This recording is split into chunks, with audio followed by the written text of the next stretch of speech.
তোমাকে আমি মুক্তি দিলাম, আমার জন্য আর তোমার কোনো কিছু ভাবতে হবে না। সেই আবার আমাকেই ভাবতে হবে?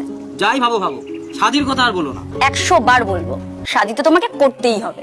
এখন করবো না। কবে করবে? জানি না। ঠিক আছে, জানতেও হবে না।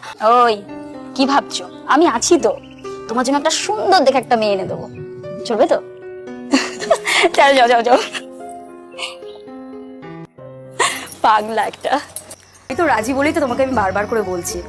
আচ্ছা আচ্ছা ঠিক আছে ঠিক আছে, কালকে সকালেই তুমি জানাও আমাকে ওদের বাড়িতে গিয়ে, ঠিক আছে? আচ্ছা রাখি।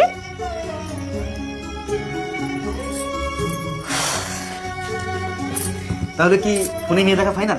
আরে না গো, হয়নি এখনো। ভাইয়ের জন্য যে মেয়েটাকে ভেবেছিলাম না, সেই মেয়েটার বাড়ির লোকের কাছে খবর পাঠালাম।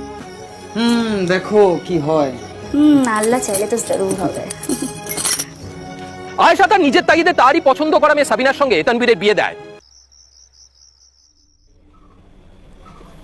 দাদা সাবিনা বলছিল ঈদের সময় বাপের বাড়ি যাবে।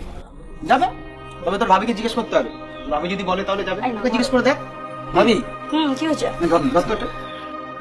ঈদের সময় শ্বশুর বাড়ি যাবো। তুমি একা যাবে নাকি শ্বশুর বাড়িতে?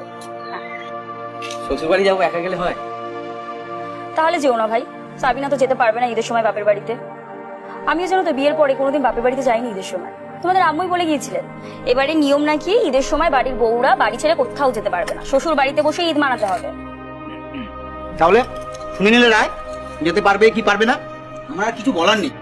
আমি আসলাম। কি গো, এবারে সত্যি তাহলে ঈদে বাপের বাড়ি যাওয়া হবে না? ভাবি যখন বলেছে তাহলে সেটাই হবে। এই মহিলা বাড়ির কর্ত্রী হয়ে উঠেছে, একে মেনে নেওয়া যায় না।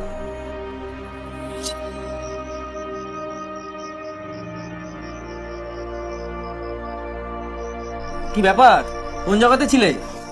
না কিছু না। কি কিছু নয়, তোমার সামনে একটা মানুষ এসে বসলো, তুমি বুঝতেই পারলে না? তোমার চোখের সামনে হাত নাড়ালাম, তাতেও বুঝতে পারলে না? কি এমন ভাবছিলে যে অন্যদিকে কোনো খেয়াল নেই? না গো, তেমন কিছুই না।